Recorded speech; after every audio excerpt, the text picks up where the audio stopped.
vengo compartiendo en distintos encuentros que a la hora de conocernos a nosotros mismos, un ser humano que quiera conocerse a él mismo, en cuanto que le dedique una atención, en cuanto que le dedique un tiempo, puede ir percibiendo que en la persona, en cualquier persona, hay distintos componentes. Por ejemplo, si nos sentamos en una silla como yo estoy y simplemente guardamos silencio y respiramos, podemos poner atención a lo que somos. ¿Qué es lo que percibimos? Normalmente, lo primero que se percibe de uno mismo cuando se presta ese poquito de atención es nuestra parte física. Indudablemente todo ser humano tiene un componente físico, eso es evidente. La respiración, los latidos del corazón, la circunstancia en cuanto a gestos, en cuanto a la forma en la que está sentado, determinados picores que puede tener, en cuanto que se le dedica un silencio y estás atento a ti, la parte física se hace muy evidente, ahí está. Pero ¿somos nosotros la parte física? Es decir, siendo la parte física un componente nuestro, ¿somos eso? Mi percepción es que no. Mi percepción es que yo tengo una parte física, pero yo no soy mi parte física. La parte física me sirve como instrumento para estar aquí en el plano humano viviendo estas experiencias como ser humano. Pero yo soy mucho más que eso, con independencia que le estoy muy agradecido a mi cuerpo por lo que mi cuerpo me facilita. Con lo que el componente físico está ahí, pero tal como lo veo, no soy yo. Dentro del ámbito físico hay corrientes espirituales, se han hecho referencia a ellas en las preguntas, con lo que la vamos a abordar esta tarde. Se ha hablado de teosofía en las preguntas, se ha hablado de masonería, se ha hablado de antroposofía, se ha hablado de rosacruces. Bueno, pues estas corrientes espirituales nos ponen en evidencia que dentro de nuestro componente físico no solamente está el componente físico denso, que es el que percibimos, sino que hay otro componente físico que coloquialmente se denomina etérico. Es físico, pero tiene una sustancia más sutil que la física densa. Ese componente etérico también lo percibo en mí y creo que lo tenemos todos los seres humanos. Eso sí, ese componente físico-etérico es físico y por tanto está muy pegado, está muy ligado, es como una especie de molde sobre el que se construye el cuerpo físico denso, a su vez que otra función que presta es canalizar hacia el cuerpo físico las energías que nos rodean. Fundamentalmente lo que se conoce precisamente en teosofía como el principio vital. La vida que nos rodea, esa vida que está aquí, esa vida que emana, por ejemplo, del sol, esa vida que está en la naturaleza, el sol es la gran fuente de vitalidad, el cuerpo etérico la capta, cosa que nuestro cuerpo físico no tiene capacidad como para hacerlo, la capta y la transmite al cuerpo físico. En cualquier caso, el cuerpo físico denso y el cuerpo físico etérico conforman nuestra parte física y tal como lo percibo, yo no soy eso. Son instrumentos que están aquí en el contexto de esta encarnación, pero yo no soy eso. Si seguimos prestando atención en ese silencio, en esa respiración pausada, seguimos prestando atención a nosotros mismos, ¿qué podemos percibir de nosotros? Es muy sencillo el que podamos ver que en nuestro interior, por decirlo de alguna forma, se están moviendo cosas. Es el mundo de las emociones, es el mundo de las sensaciones, es el mundo de los sentimientos. En función del momento de nuestra vida, esas emociones pueden estar más aceleradas, menos aceleradas, más turbulentas, menos turbulentas, pero el mundo de las emociones está en nuestra vida. Emociones de múltiple tipo, emociones, vamos a llamarle de bajo nivel, en cuanto a que pueden ser emociones egoicas o emociones de alto nivel, de desarrollo espiritual, pongamos por caso, son emociones. Pueden ser emociones que a la mente le parecen positivas, la alegría, pongamos por caso, la empatía por las demás personas, pongamos por caso, pero pueden ser también emociones que nuestra mente considera negativas, la tristeza, la soledad. Todo esto lo sabemos perfectamente porque conforma la experiencia humana, es el mundo de nuestras emociones. Pregunta, ¿somos nuestras emociones? La respuesta que yo puedo dar de una forma rápida, de una forma esquemática, como estoy haciendo ahora en esta introducción, es que yo no soy mis emociones. En mí hay emociones porque estoy encarnado como humano, pero las emociones no soy yo. He ido, entre comillas, recorriendo un camino en donde me han sido de mucha utilidad las experiencias de mucha gente que históricamente, sabios, sabias, grandes personajes, han escrito sobre esto, que nos dicen, ojo, las emociones parecen tuyas, pero no son tuyas. Tenemos que aprender a tomar una distancia con relación a ellas. De hecho, el mundo de las emociones surge en un ámbito nuestro que es Algunos denominan, para enfatizarlo, el cuerpo emocional o el cuerpo astral, porque esas emociones, de la misma forma que nuestro cuerpo físico se mueve en el ámbito físico, las emociones no se mueven en el ámbito físico, tienen un ámbito de despliegue y de desenvolvimiento distinto al ámbito físico, que coloquialmente y tradicionalmente se le ha denominado el plano astral. Y es como si nosotros tuviéramos un componente astral que es el que vibra, vamos a llamarlo así, y esa vibración vibra por las circunstancias cotidianas de la vida diaria, y esa vibración es lo que percibimos como emociones, como sensaciones, como sentimientos, etcétera, etcétera. Pero cuando se trata de calmar esas emociones, cuando se trata de equilibrar esas emociones cuando están desbocadas, casi todas las corrientes espirituales, incluso los terapeutas alejados de corrientes espirituales contemporáneos, nos hablan de la necesidad de tomar una distancia, de observarlos como algo que no son tú. Evidentemente están en ti, pero no eres tú.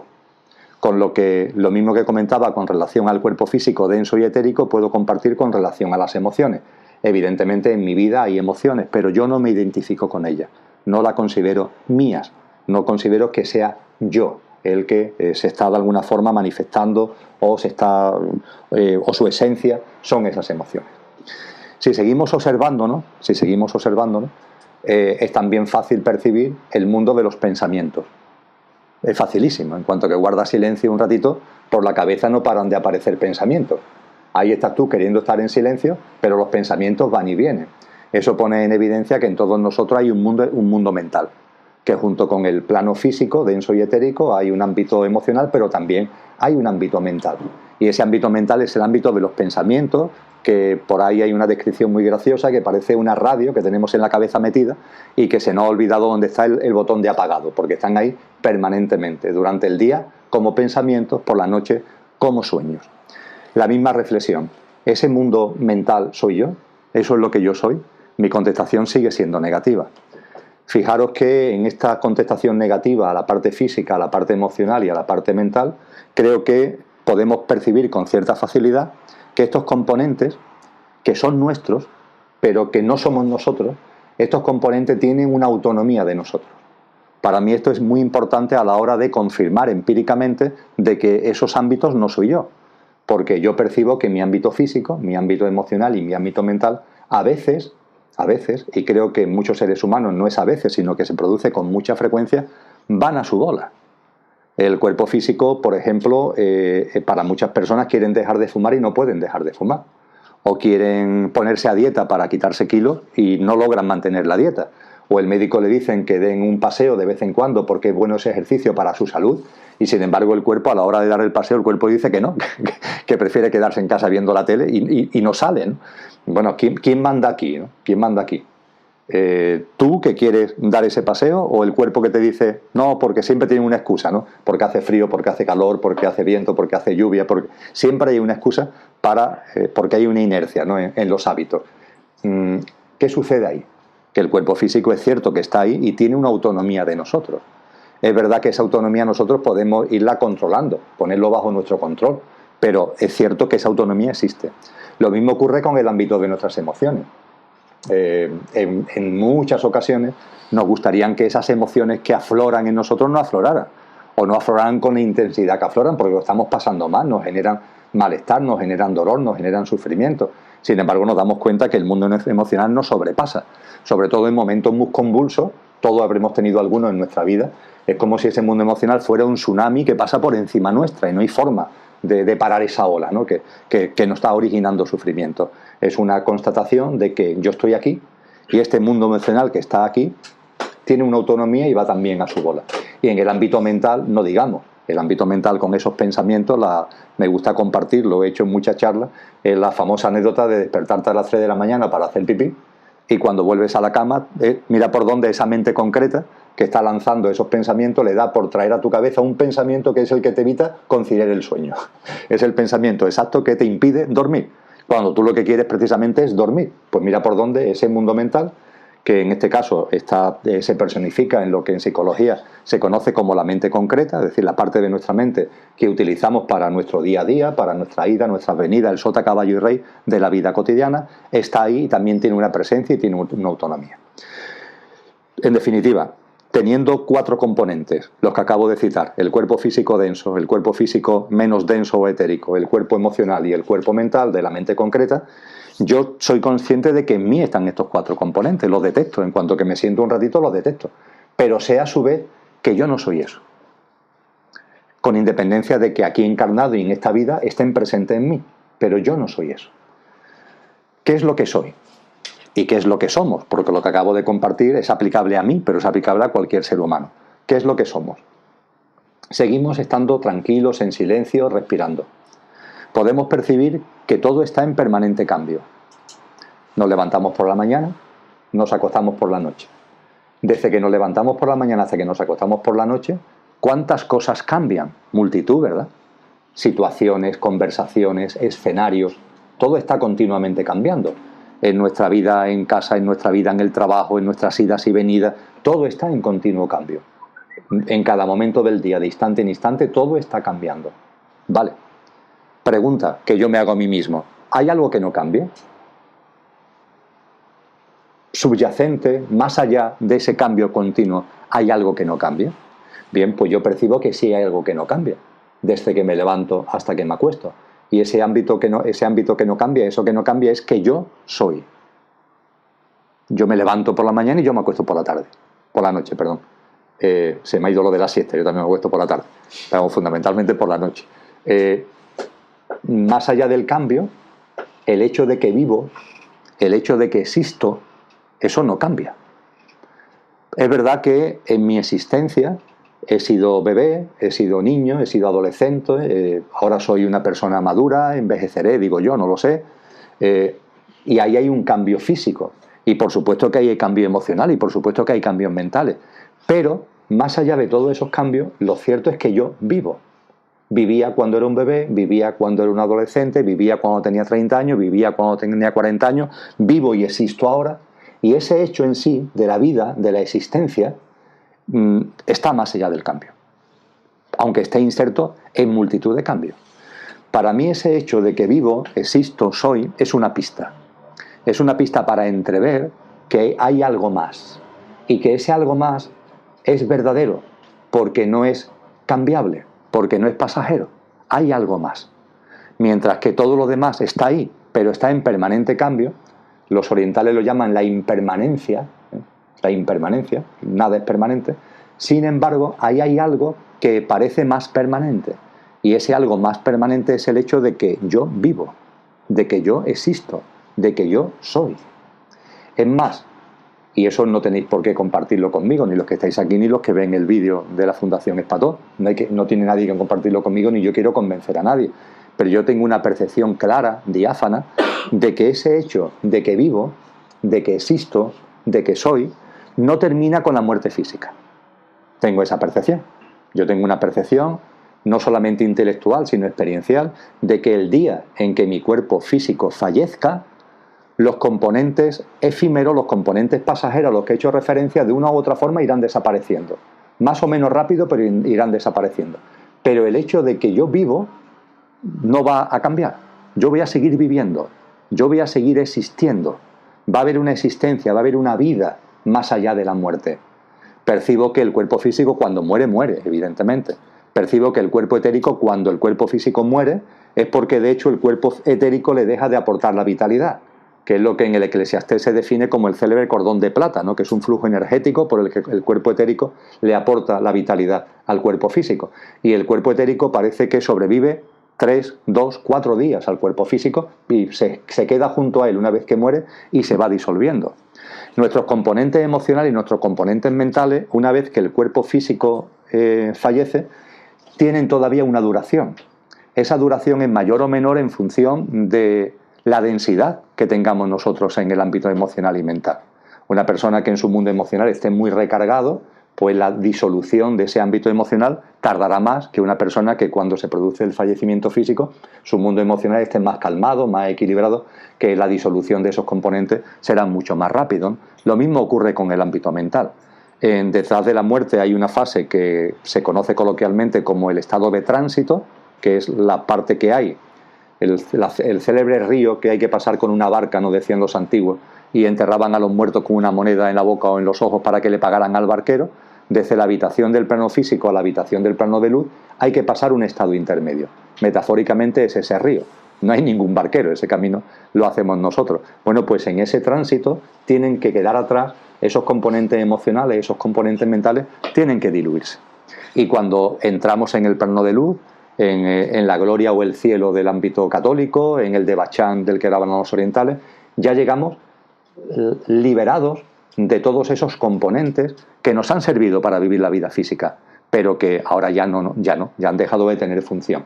Cuando llegamos al plano de luz, cuando volvemos en definitiva a casa, vamos a llamarle así, cuando volvemos ahí, todos esos componentes han quedado atrás. Os traigo la imagen metafórica de, seguro que en la tele en alguna ocasión la habéis visto, de cuando se lanza una nave espacial de la NASA, en Cabo Cañaveral y demás. Vemos que al principio la nave es muy grande, ¿no? Lo que sale es enormemente grande.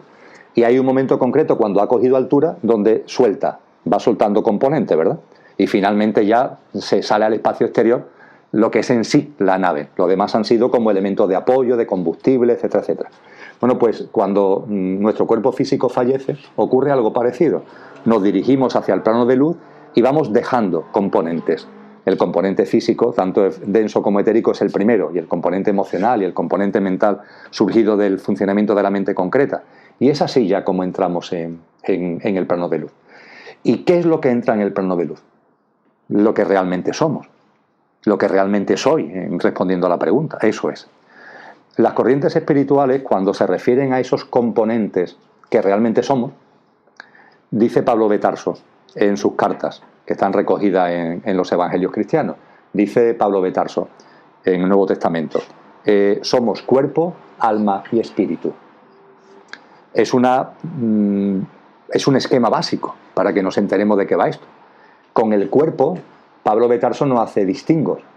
Mete todo lo que yo acabo de comentar como ámbito cuerpo físico denso, cuerpo físico etérico, cuerpo emocional, cuerpo mental, de la mente concreta, lo mete dentro de la palabra cuerpo. Y después nos habla de otros dos componentes, alma y espíritu. Cuando acudimos a la teosofía, se nos habla no de dos, sino de tres componentes no pasajeros. Se nos habla del alma, que se le conoce como alma humana o cuerpo causal. Se habla de espíritu, que en lenguaje oriental se utiliza el término de atma, pero se habla también del alma universal, cosa que no aparece en las cartas de Pablo. Sí aparece en otras reflexiones espirituales, en la Vedanta, por ejemplo, o en los libros védicos, aparece esta Entonces, nosotros somos alma y espíritu en la percepción cristiana, alma universal y espíritu en la percepción teosófica. Distinguir entre estos tres componentes, esquemáticamente hablando, no es posible. Pero de una forma muy sucinta se podría decir de la siguiente forma. El alma humana es mía. Es decir, todos tenemos un alma. Todos tenemos un alma. Ese alma es una composición de distintos elementos, por llamarlo de alguna forma. Por ejemplo, se le llama cuerpo causal. ¿Por qué se le llama cuerpo causal? Porque ese alma humana, ese alma que está en ti, que está en cada ser humano, cada uno tiene la suya, ese alma lo que hace es recoger todas las experiencias que se viven.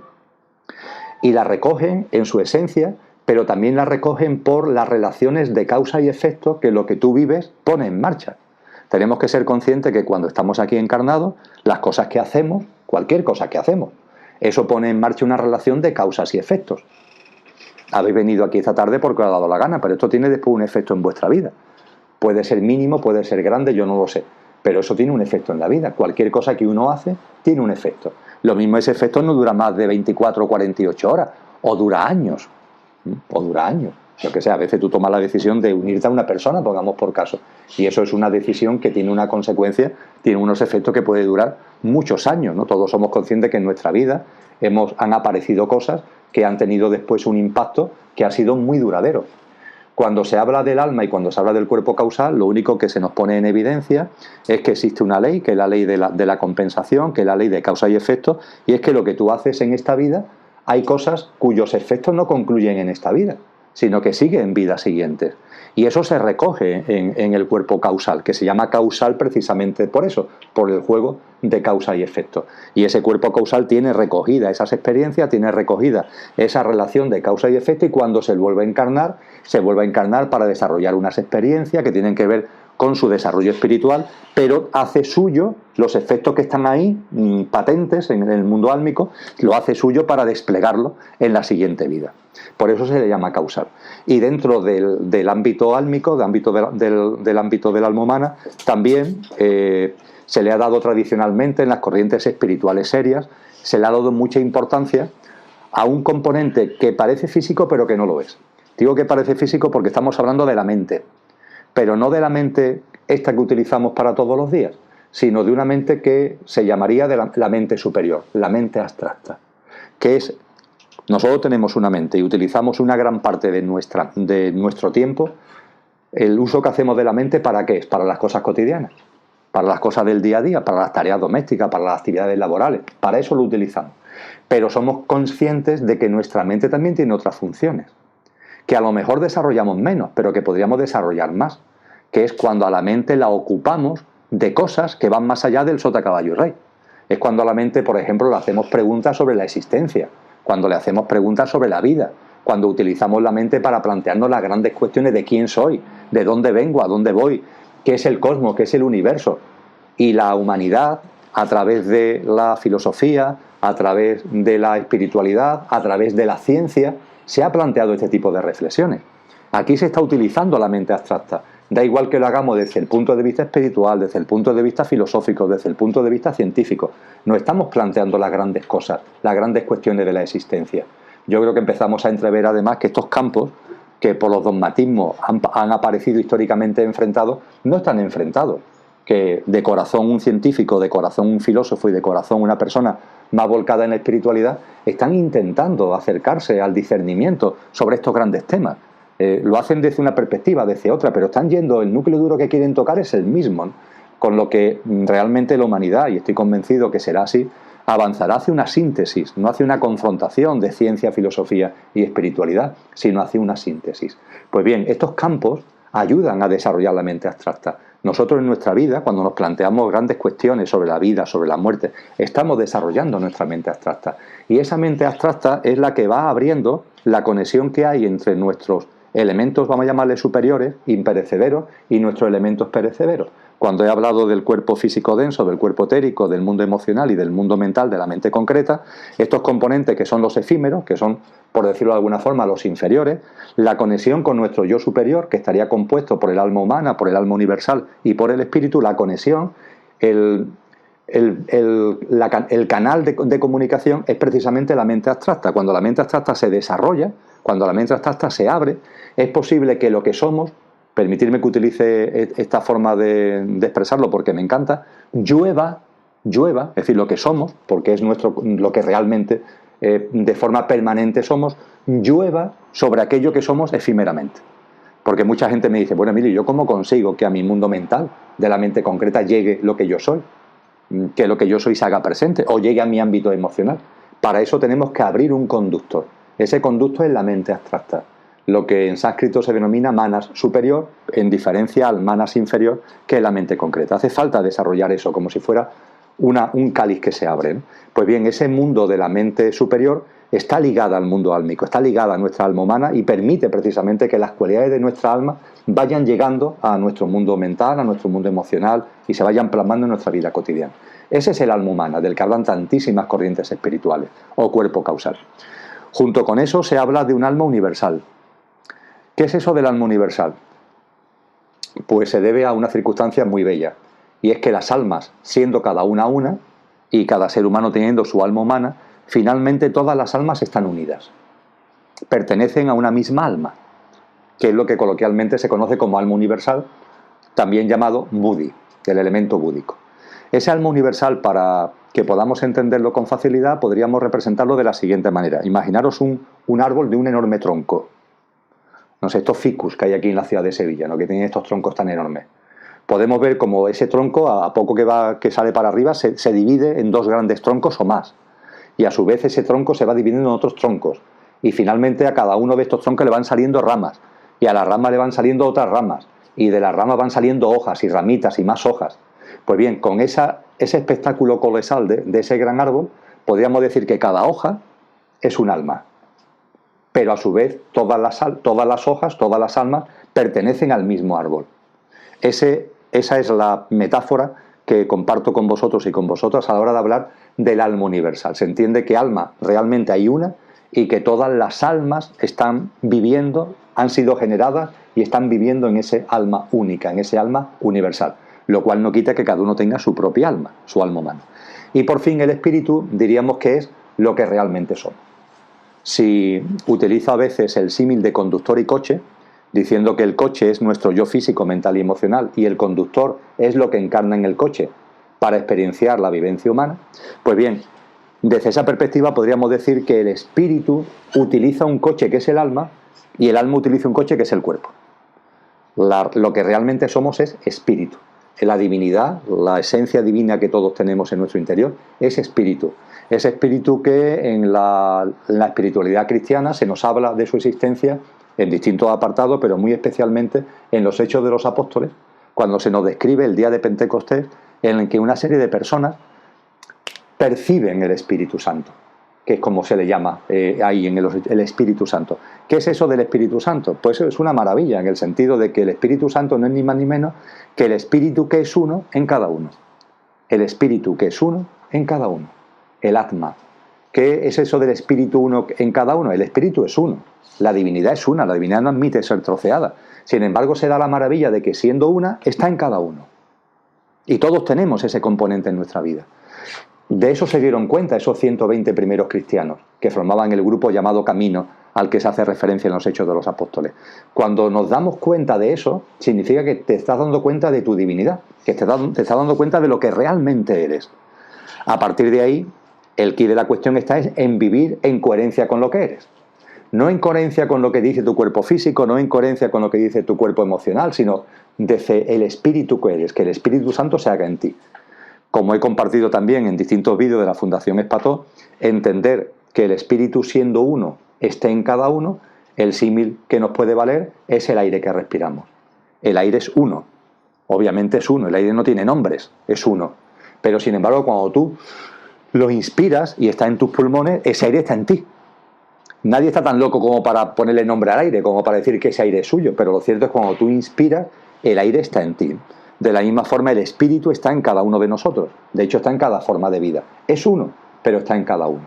Con lo que, resumiendo, junto a los 4 componentes pasajeros, efímeros, perecederos, a los que hacía referencia anteriormente, he añadido otros 3 que son imperecederos, en el sentido de que no mueren con la muerte del cuerpo físico ni en lo que viene después, que es nuestra alma, el alma humana, la ligazón de ese alma con Budi, con el alma universal, y por encima de todo ello lo que realmente somos, la esencia divina más pura, que es el espíritu, el Atma, el Espíritu Santo, como queramos denominarlo. Y llegamos por fin a la pregunta del millón. Bueno, ¿y quién lo que somos? ¿Quién lo que soy? Los componentes perecederos conforman la personalidad. Los 4 componentes inferiores conforman la personalidad. Muchas personas se asocian, se identifican con esos componentes perecederos, con esos 4, y con su personalidad. Tal como yo lo percibo y veo, y mucha gente antes que yo lo han percibido y lo han visto con más sabiduría, por supuesto, que yo mismo, yo no soy eso. Eso es como representar, entre comillas, una obra de teatro. Es como si estuviera representando yo aquí el papel de Emilio. En esta vida soy Emilio Carrillo. ¿Y por qué soy Emilio Carrillo? Porque lo he elegido. Porque para mi evolución espiritual, para mi desarrollo espiritual, el desarrollo de mis componentes superiores, he elegido este papel. Un papel con el que puedo vivir unas experiencias, con el que puedo conocer una serie de gente, con el que puedo compartir una serie de cosas, con el que puedo desarrollar una serie de vivencias, que son las que yo en el plano de luz he considerado pertinentes, tanto por las relaciones de causa y efecto que vienen de vidas anteriores, como para desplegar experiencias que vienen bien para ir dándome cuenta, recordando cada vez más lo que soy. El desarrollo espiritual, al fin y al cabo, es una especie de recuerdo de lo que somos, salir de la amnesia. Los elementos que he comentado como elementos superiores, el alma humana, el alma universal, el espíritu, están en todos los seres humanos.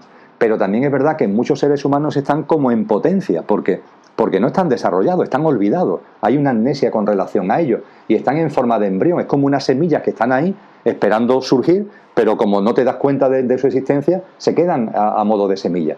En nuestro desarrollo espiritual, nuestro nuestro propósito en el desarrollo espiritual es ir tomando conciencia de estos elementos para que no se queden como semillas, sino que vayan germinando y vayan floreciendo y finalmente tomen el mando de nuestra vida. Lo que es lo mismo que decir que yo, que lo que realmente soy, yo tome el mando de mi vida y no el personaje, no el actor ahora que provisionalmente tanta gente se identifica con ello. Con lo que cuando yo me miro a mí mismo, yo no me veo como Emilio. Y eso no me produce ninguna esquizofrenia, en absoluto. Es decir, bueno, yo a Emilio Carrillo, entre comillas, le estoy muy agradecido. Y a mis componentes físicos, mentales, le estoy muy agradecido. Pero yo sé que soy otra cosa. Y sé que soy otra cosa y además sé que eso va a ser ineludible, que me dé cuenta. Ya me di cuenta, pero si no me diera cuenta, cuando llegue el momento de la muerte. Porque ahí esos elementos efímeros, perecederos, van a ir disolviéndose, van a ir desapareciendo. Y sin embargo, lo que yo soy no va a desaparecer. Con lo que la percepción que yo tengo de mí es que lo que realmente soy es ese espíritu que os he comentado, ese alma universal que he compartido. Siendo eso como sois vosotros, ahí no hay diferencia, ahí lo que hay es una unidad completa, porque ese espíritu es uno, porque ese alma universal es una, y la diferenciación desde el punto de vista de nuestros componentes espirituales álmicos es el alma humana, que vosotros tenéis un alma y yo tengo otra, cada uno tenemos la nuestra. El alma, al fin y al cabo, lo que va siendo una especie de batería que va recogiendo todas las experiencias y te va diciendo cómo vas evolucionando en conciencia, cómo vas desarrollándote espiritualmente, porque la evolución en conciencia no es ni más ni menos que eso, tu nivel de desarrollo espiritual, de recuerdo de lo que realmente eres. Entonces yo soy consciente que mis componentes superiores están encarnados en este cuerpo físico con sus componentes emocionales y mentales. No me identifico con ellos, me identifico cada vez menos e intento que mi vida esté regida por lo que realmente soy. Intento que mi componente álmico y mi componente espiritual esté cada vez más presente y que lo que son las cualidades de esos cuerpos superiores, que están llenos de amor, que están llenos de bondad, que están llenos de empatía, de comprensión, de compasión, que es el amor, ¿no? Que es la palabra que todo eso lo define, esté cada vez más presente en mi vida, porque sé qué es lo que soy. Y por supuesto también ir trascendiendo la conciencia basada en la percepción del yo, por una conciencia que Willy Jigger, este místico, este benedictino que ha hecho tanto por traer la práctica del Zen a Europa, denomina la conciencia transpersonal. Esto finalmente que estoy compartiendo lo que te conlleva es a darte cuenta, oye, de que tú no te puedes encerrar en tu yo, porque tú no eres eso, y que tienes que abrirte mucho más a los demás, y esto tiene consecuencias prácticas. En cuanto a lo que comparto, ¿por qué comparto lo que comparto? Pues porque lo he sentido siempre. Es decir, cuando encarnamos, dentro de lo que es nuestro kit de encarnación, permitidme que utilice esta expresión, dentro de lo que es nuestro kit de encarnación, encarnamos para desarrollar unas experiencias que están ligadas a nuestro desarrollo espiritual. Pues bien, para desarrollar esas experiencias y para las vivencias que vamos a tener aquí, traemos un kit de encarnación con nosotros. Entre las cosas que componen ese kit son nuestros dones y talentos. Cada uno tiene unas facultades, unas capacidades innatas, que las trae consigo. Y eso no es casualidad. Cada uno tiene unas facultades y cualidades innatas porque son los instrumentos, las herramientas pertinentes para vivir aquí lo que tú quieres vivir. De tal forma que si tú tienes el don de no sé qué o el don de no sé cuánto, esos dones son una pista de las experiencias que tú allí, no encarnado, has elegido desplegar cuando encarnaras. Y yo lo que he sentido hace mucho tiempo es que un don que tengo, no sé si tendré más de forma tan marcada, pero esto desde luego lo tengo de forma marcada, es la introspección comunicación, que lo he hecho siempre en muy distintos ámbitos, no ya en el ámbito espiritual, donde el tema es, entre comillas, más reciente, en cuanto que el momento en el que yo empecé a compartir cosas sobre temas espirituales, empezar a participar en charlas, empezar a escribir libros, eso es a partir del año 2000, con lo que han pasado 17 años en febrero del año 2017 se han cumplido 17 años, pero antes en otros ámbitos también lo venía desplegando. Y lo que percibo es que hay algo en mí que lo que voy conociendo a través del estudio, lo que voy conociendo a través de las experiencias, lo que voy percibiendo a través de la intuición, compartirlo con los demás.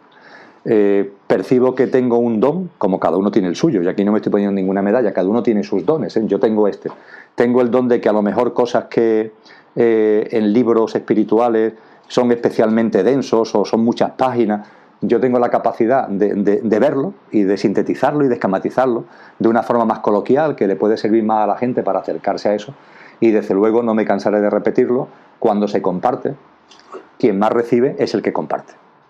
Yo no comparto por eso, ¿eh? Yo comparto porque me sale de mí. pero he percibido que desde luego quien más recibe al compartir soy yo. La gente me dice muchas veces que si me da la gracia, que si no sé qué, ¿no? Cuando comparto, quien más recibo soy yo. Cuando cada vez que, por ejemplo, yo explicito públicamente lo que acabo de explicitar, sobre los distintos componentes, lo que son perecederos, eso, lo que son imperecederos, eso se va asentando cada vez más en mí. Eso cada vez se va haciendo más realidad en mi vida, ¿no? Con lo que yo estoy enormemente agradecido a todas las personas con las que puedo compartir, porque a su vez yo recibo muchísimo de eso. Esto me permite pasar a la cuestión del ego. ¿Qué es el ego? Cuando vamos a corrientes espirituales, a tradiciones asentadas, fundamentadas, que tienen fundamento, nos encontramos con un problema.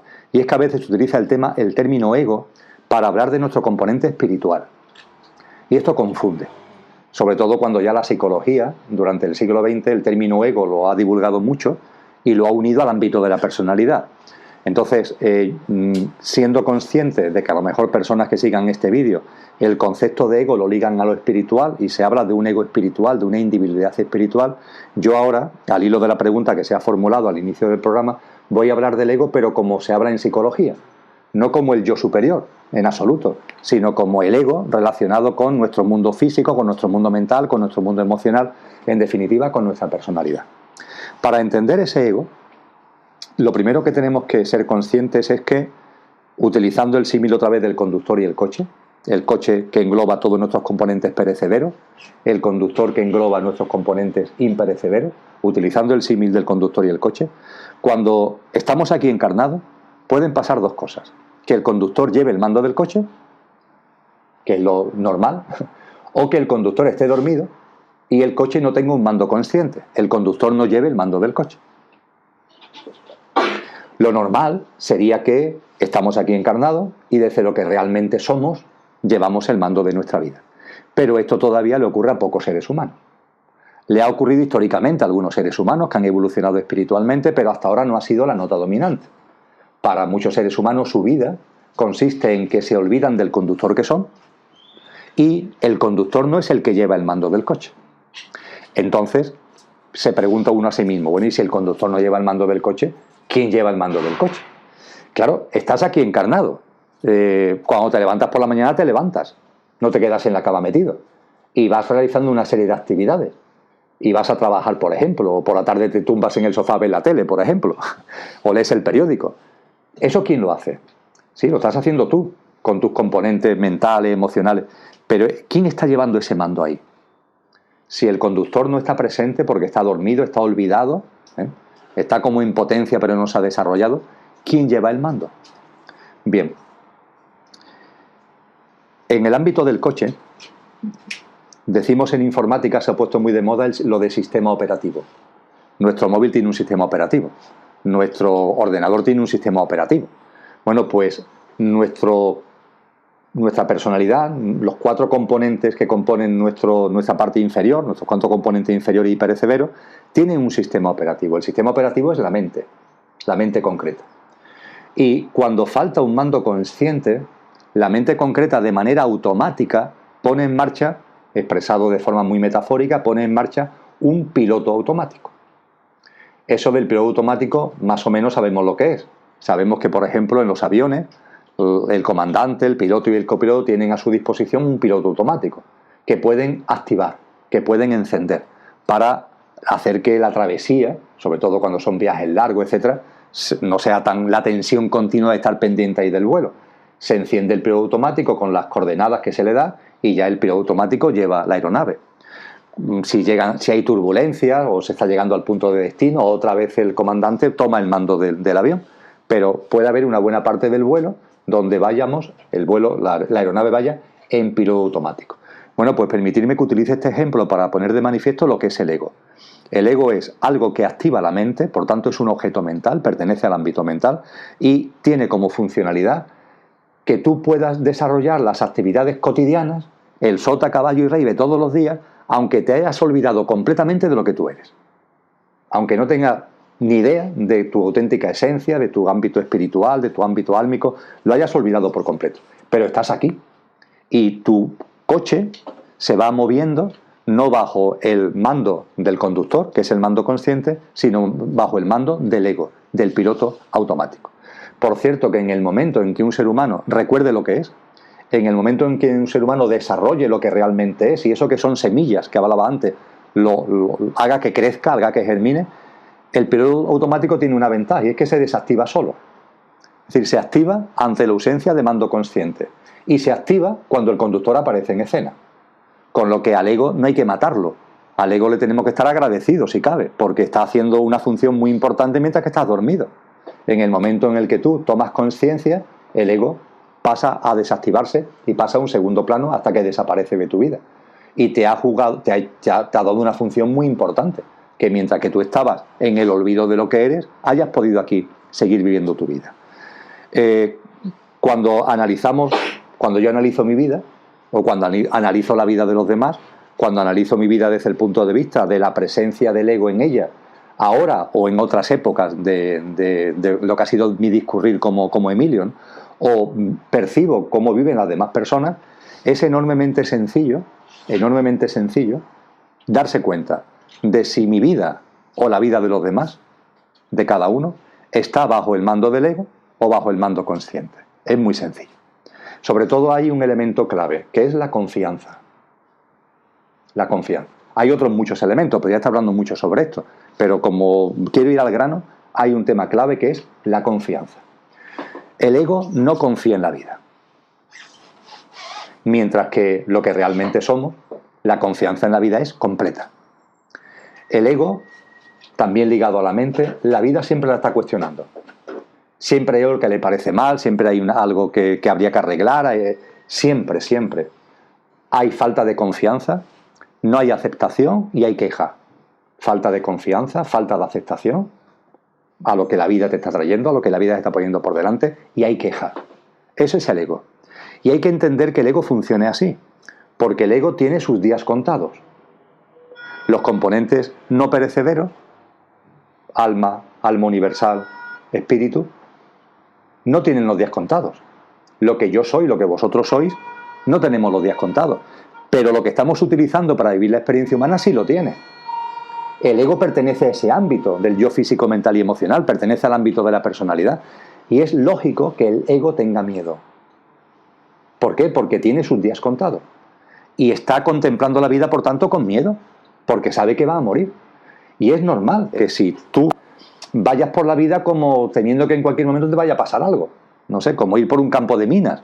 O con la película esta del francotirador, que en cualquier momento te van a dar un tiro por la espalda antes de que vas por la vida con miedo. Así va el ego por la vida. Entonces, ese miedo hace que contemples la vida en dualidad. Esto está bien, esto está mal, esto me gusta, esto no me gusta. Y que esté continuamente enjuiciando. Lo que realmente somos, esto no lo conoce. No hay juicio. Desde el espíritu, desde nuestra dimensión álmica espiritual, no hay juicio. ¿Qué juicio va a haber? La vida es una. Y la vida, lo que estás viviendo es precisamente lo que tú necesitas para darte cuenta de lo que eres, para tu desarrollo. Entonces a la vida se le contempla con un enorme agradecimiento, sabiendo que todo tiene su sentido profundo, de que no hay casualidades, sino que todo está lleno de causalidades, sabiendo que todo tiene su porqué y su para qué. Se acabó el miedo a la vida. ¿El miedo de qué? Como dijo muy bien Serrat en una de sus primeras canciones, abrázate al presente, ¿no? ¿Qué más da que pegue o bese? Abrázate al presente, ¿qué más da que pegue o bese? Que la vida pega, tiene su sentido profundo, que la vida besa, tiene su sentido profundo. Hay una confianza en ella, pero el ego no tiene esa confianza. Entonces las personas que viven su vida bajo el influjo del ego no confían en la vida. Y la no confianza en la vida conlleva la no aceptación, conlleva el juicio, conlleva la dualidad, conlleva la queja. Y eso inevitablemente conlleva sufrimiento. Inevitablemente. Esa es la fuente, la raíz fundamental del sufrimiento humano.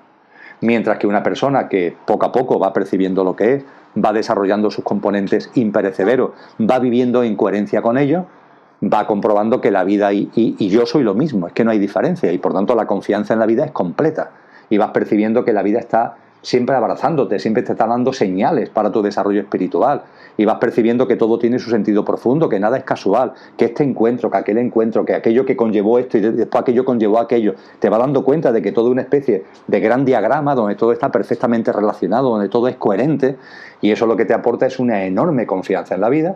La confianza en la vida te da aceptación, ocurra lo que ocurra, pegue o bese, pero una aceptación que no es resignación, que no es impotencia, que no es decir, ¿qué voy a hacer? No tengo otro remedio. No, no, no. Es una aceptación que es fruto de la confianza, es hijo. Esa aceptación es hija de la confianza. Y por supuesto desaparece la queja. Ya en tu vida no hay queja. Vives cada cosa, vives cada situación, cogiendo el toro por los cuernos, sacándole el máximo jugo y empiezas a darte cuenta de que todo son experiencias, oportunidades. De que la vida, todo lo que hay en ella son experiencias, oportunidades. Ya el mundo de los problemas se te quita de la cabeza, no hay problemas, son experiencias, oportunidades. Y esto es un tema que, siendo puramente una denominación, tiene implicaciones enormes. Y me gusta decir que es una práctica muy aconsejable. A los problemas ya, por favor, no los llamemos más problemas. Vamos a llamarlo experiencia, oportunidad. Y simplemente con ese cambio de enfoque las cosas cambian por completo. Para el ego la vida está llena de problemas. Para nuestra dimensión espiritual, la vida está llena de experiencias, oportunidades que permiten precisamente que vayamos tomando conciencia de lo que somos y vayamos desarrollándonos espiritualmente.